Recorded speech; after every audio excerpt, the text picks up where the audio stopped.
we want to publish good books that sell. And I think all writers love it when they get news about their book becoming a bestseller, how we should have our big books so that we have the leeway and the space to publish some special books that are great stories but might not be huge commercial success for us. Editors not only work with the text, but they also become like friend the writer falls back on for advice, sounding board. So believing in books, believing in your writers, I think it's the most important thing that editors do.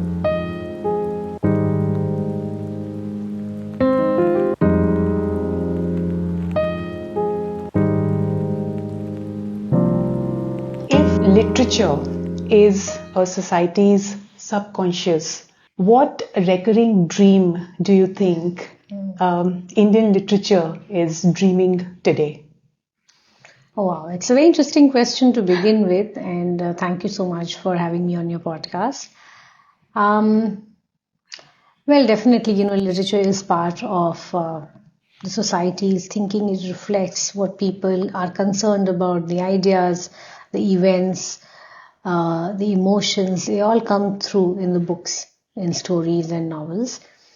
And I just feel that, in my journey as a publisher and for Penguin Random House in India, we definitely want to have diversity. We want to publish books for all kinds of readers. For a country like India, which is large and so diverse, we definitely now are focusing very keenly on local publishing. So my eyes are on the audience, readers here in India.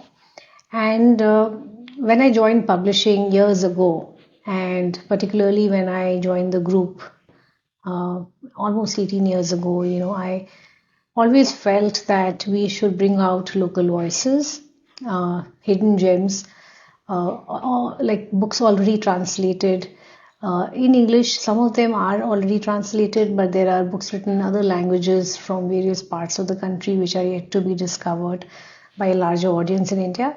So in terms of, I think, the publishing program and how we view it, I think I feel that is a long journey, but we've been able to do some work in that area and try and rediscover for us some of these literary gems. Every era has its defining anxiety.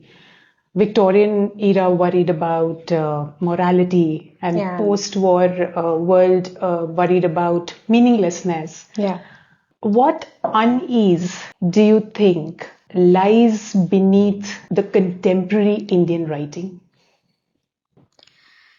I think there is restlessness. There is definitely a sense of restlessness. There have been so many changes so fast. So, earlier when we were growing up in the 90s into, 2000, there were changes, but not at such a fast pace. So in publishing and around the world, you see too many things happening at the same time. And therefore, there is this unease. I think I completely agree with you. And there's this restlessness of where we are. There is a sense of insecurity, I feel, in people, which sometimes comes in writing because writers are grappling with these too. So I think generally I do see a sense of unease, restlessness, trying to grapple with so many changes so fast and still forging ahead. Restlessness, when we talk about restlessness, there can be different flavors of it. Yeah. So as a publisher, a publisher inherits a certain literary tradition, Yeah. but going forward leaves behind a different one. Yeah. How conscious are you about the future canon when you acquire a manuscript? We are very conscious. In fact, I started by saying that, what we build as a list is what we will leave behind in the future.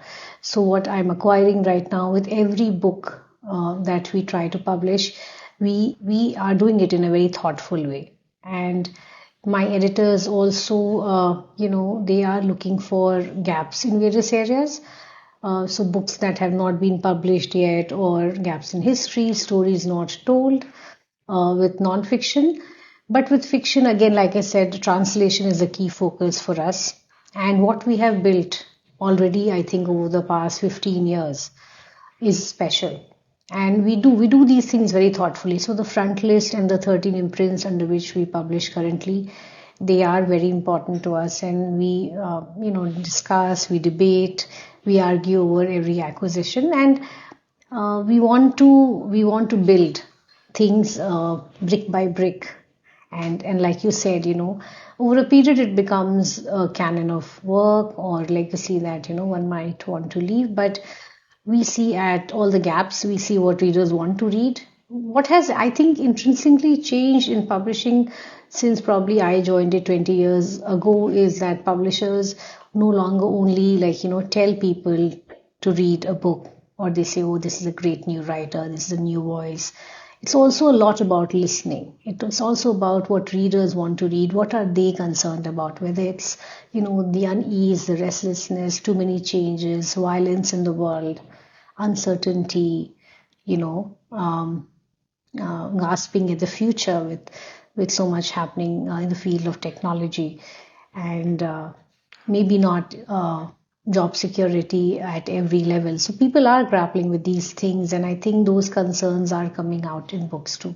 For example, we published Heart Lamp last year, and it was always a special book for us because we loved Manu Mushtaq's stories. They were about women, mostly from the same place in Bangalore, so localized stories, but very simple and powerful stories that resonated with all of us. And Mutushi, who's the editor of the book, she loved it, the team loved it, and we all championed it. It was not a very big book for us when we acquired it, and later I found out that it was only us, only Penguin, that had offered on the book. But it went on to win the Booker. It, won hearts across the world. So I think sometimes if you really believe in stories, it's not always about the numbers. Sometimes we just go by a gut feeling, and that also works wonders in publishing. There was a time, when we were publishing a lot of celebrities. And some of my friends and writers would tease me, oh, you're publishing celebrities a lot. And I think, I always think about the experiences that I've had while working on books with them. And we've published a lot of celebrities, but we've published books that were close to the work they were doing. So I published Imran Hashmi's book on his son overcoming cancer, and that was his own, sort of a personal story, very powerful, very intimate. And I've seen that they are the most hardworking people. So one of the things that I learned along the way that, behind all that glamour and glitz is hours and hours of hard work, dedication, and we worked very hard with them because they would work, do their regular job, and sometimes be available at night or early mornings, and so you end up, working around their schedule sometimes, and I have seen it very closely. So while people might see the sort of the easy side of it or the glamour of it from outside, I think whether it was Shilpa Shetty, Sonali Bendre, Imran Hashmi, Gauri Khan, we worked with so many. But I found always that they're extremely professional, hardworking, and really give it all for that period of time for the book. So they give everything, and that kind of experience also sometimes opens your mind, because I think success in any field, whether it's books, writing, sports, Bollywood, films, it comes at a cost. You do the hard work and the grind for it. Do you think that there is a great book lying out there in some inbox unread right now? I think all the time. I will be very honest. We do get a lot of proposals, and now we're living in the era of WhatsApp. So I am one of those people who likes to be accessible. I like to try and respond as much as I can. And I get proposals on WhatsApp, on emails, on all forums, social media platforms, and so on. And I do believe that, and this is only me, we have a big team of 20 plus editors, so they also get so many proposals. I'm sure there is some manuscript probably that, we did not spot in time or that fell through the cracks. I think you're right in that there could be some great manuscript lying somewhere So, unnoticed. so taking that forward, there are some books that Yeah. succeed commercially, but they Yeah. disappear culturally. But there Yes. are the others which may bomb, like they may not do very well commercially, but they stay on for generations. When you get a manuscript, how do you distinguish between a good book, an important book, and a commercial book? See, I always say that we want to publish good books that sell. I always feel strongly that if it's a good story, it's a good book, then we should also have good sales for it. It should, by which I mean not only the royalty a writer is making or the money a publisher is making, but also the number of hands it goes out to, right? So more readers, it should find more readers, more people should read it. I think that is the ultimate success for a book. And it is very important. I will say this. I think no matter how whatever precious we might sound, I think all writers love it when they get news about their book becoming a bestseller. So I think sales is really important. But having said that, I always tell, we have certain principles or values that we follow in the team. And one of the things that we talk about is how we should have our big books so that we have the leeway and the space to publish some special books that, are great stories or written books written on great subjects, but might not be huge commercial success for us. So we do invest on those very consciously, even if we know that these books might have a limited market, but let's say they are dealing with an important issue that we feel passionate about as a team, whether it's environment, forests, rivers, women's issues, so it can be, Dalit history. We do invest in those issues and subjects consciously. And sometimes it has worked also over a period of time, like you said just now. They might not be blockbuster hits, but they stay on the shelves. And if it's a good book, it becomes a reference material, and a lot of readers might find it or try to find it in years to come. So I think it has a longer shelf life in some cases and might not be just like a flash in the pan. You just brought in the reader. So Yeah. I want to ask, what kind of a reader worries you more? Is it the person who doesn't read at all, or is it someone who reads only the books that confirm what they already believe? I mean, I'm worried about people who don't read. So if there is a person who doesn't read, then he's not a reader for me. And I don't judge readers. I will be very honest. I feel that they should have their freedom to read what they like. So some people like, non-fiction, they like literary novels, some people like popular books, and that's fine too. As long as they're reading, I think, I'm happy. So what is then the biggest lie that the literary world tells itself? Oh, that they don't like numbers. Yeah, Yeah, okay. I think so. I have never met a writer who does not get excited knowing great How sales much? numbers, Yeah. or they don't have a sparkle in their eye when they hear their book is a bestseller. So I think that is a lie we tell ourselves. And I'm not saying that it's just the responsibility lies only with the writer or the publisher. I think there's the whole team behind it. But I think the biggest lie is that we don't like numbers. I think we all want to see our book selling 1 million copies or 1 lakh copies, and why not? Of course, of course. So have we reached a point where reading itself is becoming a countercultural act? Because we are living in times when speed and short content matters more, but good reading Yeah. requires you to be calm and be a part of it. Yeah. I think our current age and the world that we're living in has made reading even more special. So, I have a different opinion. I think because everything is so fast, you would have noticed there's some movements about slow living, experiencing the moment, being in the moment. There's so many books we publish on mindfulness. We had a big hit, Ikigai, which is also the Yeah. Japanese, Yeah, yeah. a way of finding happiness. So, as the life becomes more chaotic and there are so many things that we have to multitask at the same time, I think it's very important to be rooted, to find that time for yourself, to engage with ideas and, go in depth and have your own experience with stories. So I think I'm seeing the reverse happen. I feel that what we're experiencing now as our life situation will encourage reading more because people will find reading more soothing, calming, life affirming.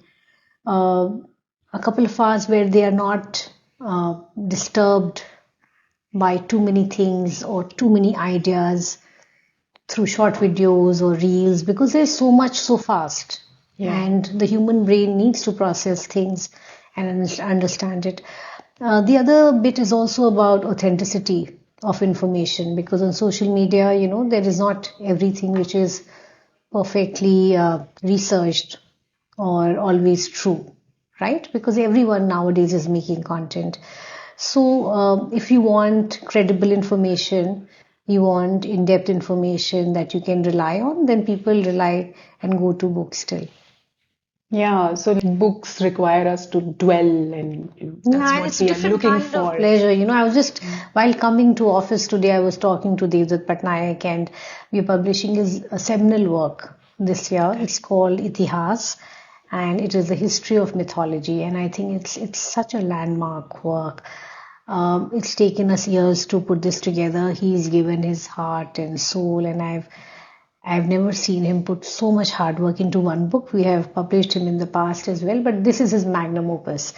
And the kind of information that he has brought to bring together in one book, in a structure, in a seamless way that helps us understand how mythology came about. And um, it's just amazing. It's mind boggling. And you can never get that in a blog, or you can never get that in a video or a reel or a post, So that kind of work, I think, is only possible in a book form.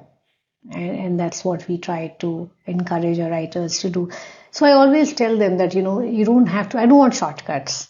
Actually, like my thinking is a little different when I publish books because there will be we publish self-published books which we acquire, publish quickly, or we publish books on current issues quickly, but the mainstay of publishing still, I think, and for us in my program, is these very carefully written, thoughtfully curated books that we do, and we work on these for sometimes years together.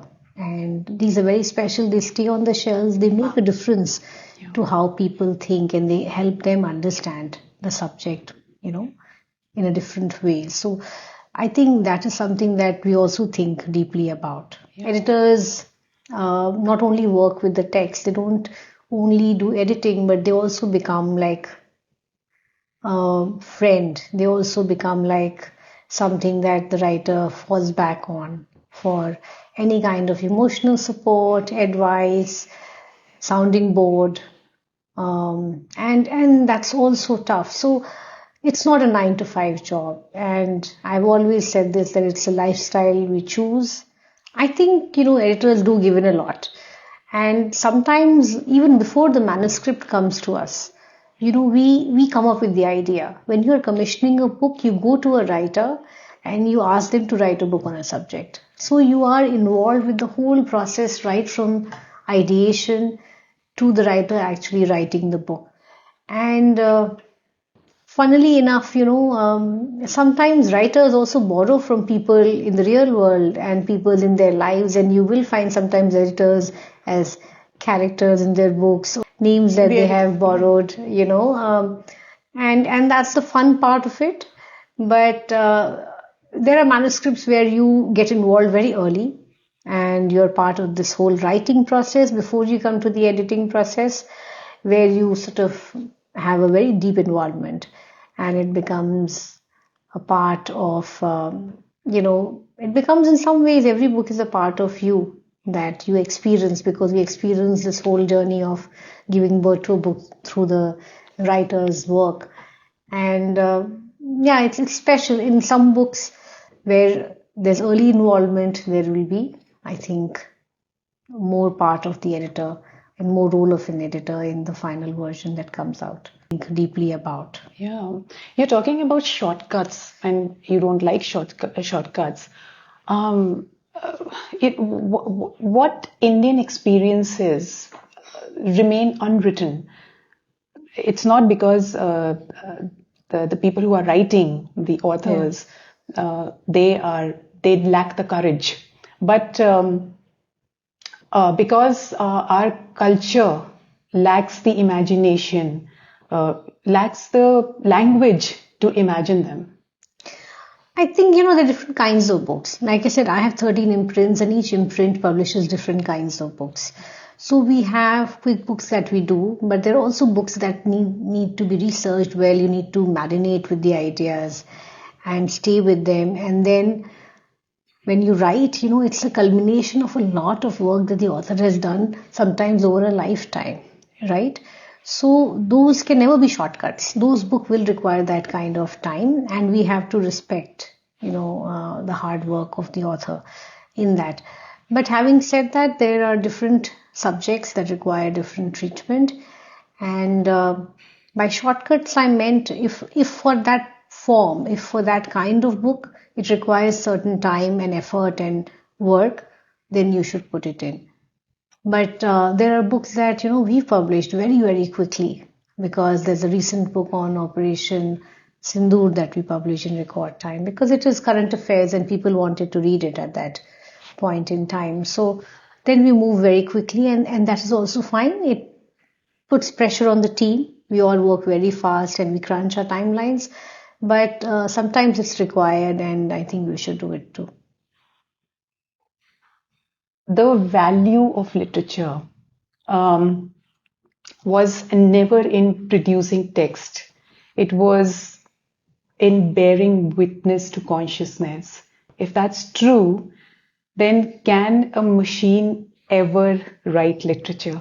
Well, see, I think the machine is also throwing up things that humans have written or humans have created. Machine was also created by a human being. So I don't think the machine can ever replace a human mind.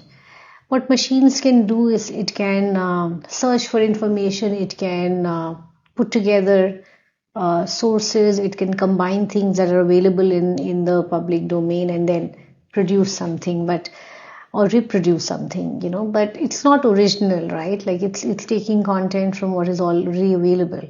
So I don't think machines will ever be able to sort of take over the human mind.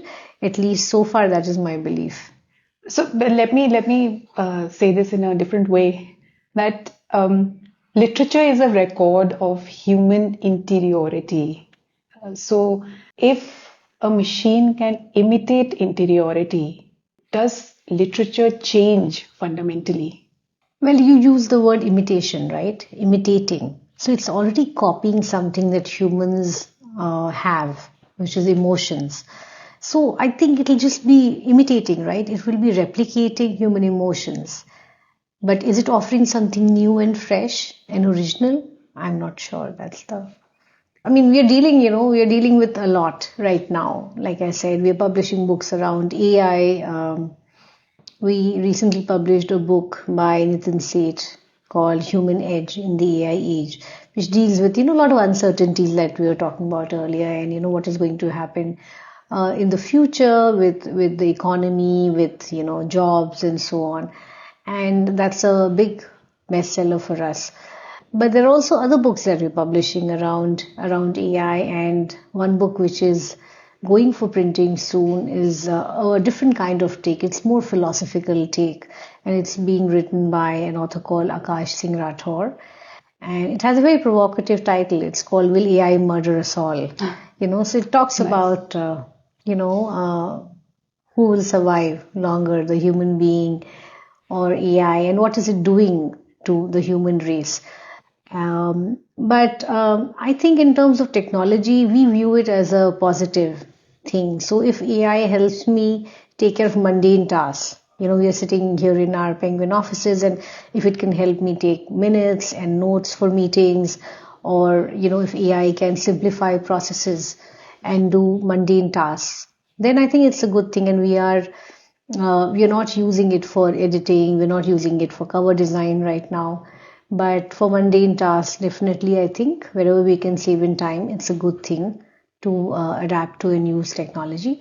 So we always view technology as sort of a assisting feature for our Support role. But system. yeah, it's like Yeah. more like a sort of like a support to help you do your tasks faster and more efficiently, but not really replacing the human creativity and effort. So far, I think it is baby steps for us.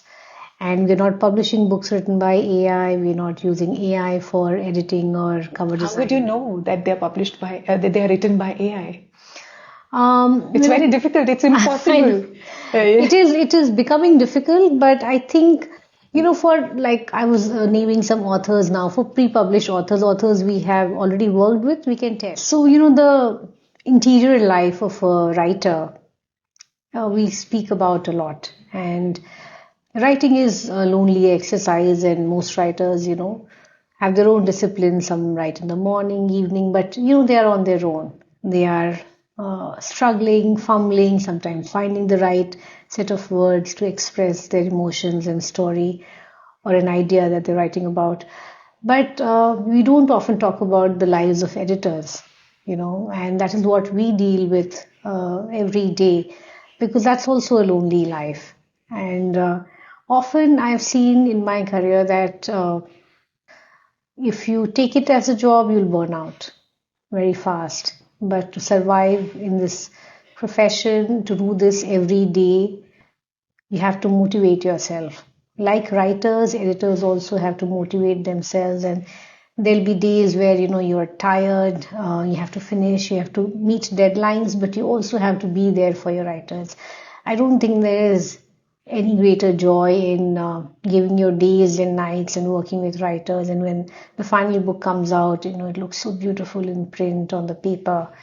And sometimes just listening to your writers talk about the book is a very different experience. So I think maybe we should talk a bit more about the editors' lives as well. And people who also play a very important role. I feel I see my editors and my team doing it every day.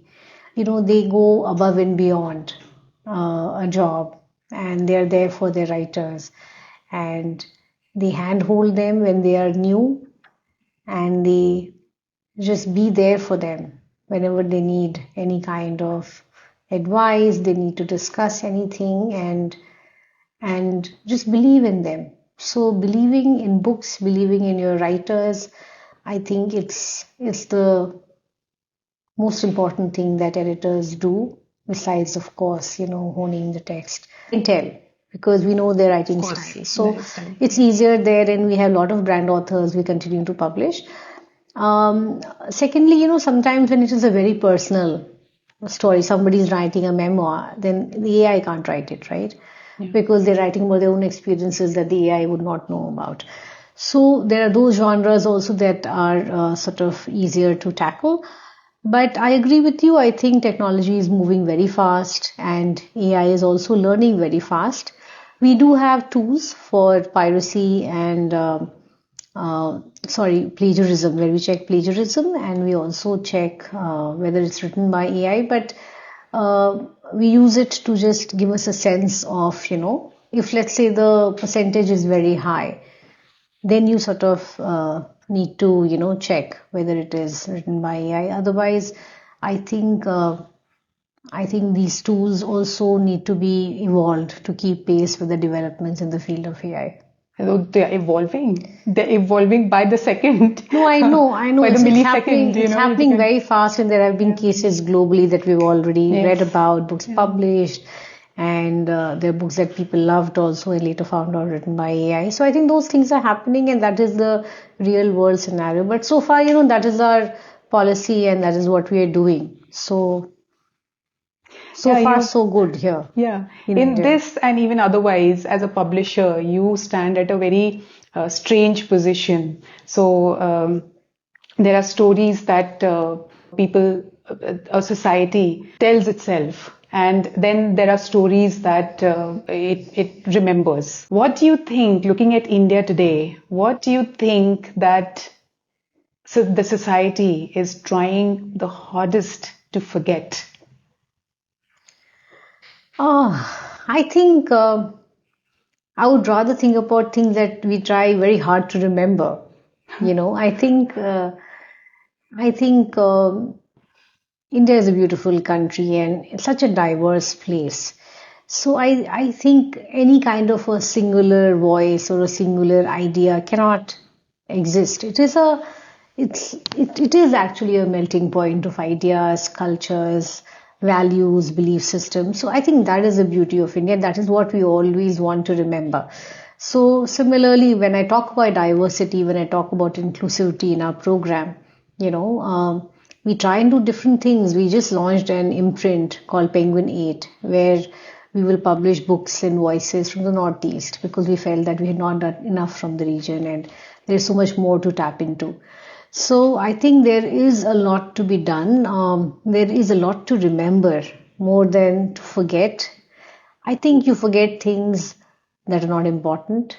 I'm not very proud of it, but somehow I have this self-cleansing mechanism where, I tend to remember some things very clearly and some things I just forget over a period of time. And that has led me to some sticky situations personally, when you're fighting, with your partner, you don't remember certain issues, but I think that's how we are. We try to remember when we live in a memory, we go back to happy times.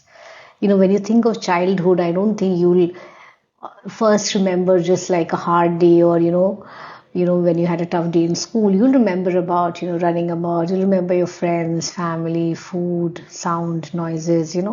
Which is so unique to India. The chaos in India also brings out its beauty. I don't think I can live anywhere else in the world. I've been to so many countries, so many continents, but after a week I miss India. This is my home. This is where my roots are, and I feel that pulls me back. And so memories I think are very important, but somehow it's very important to remember who we are as a society, a very multicultural society, and that is what we try to represent in a publishing program.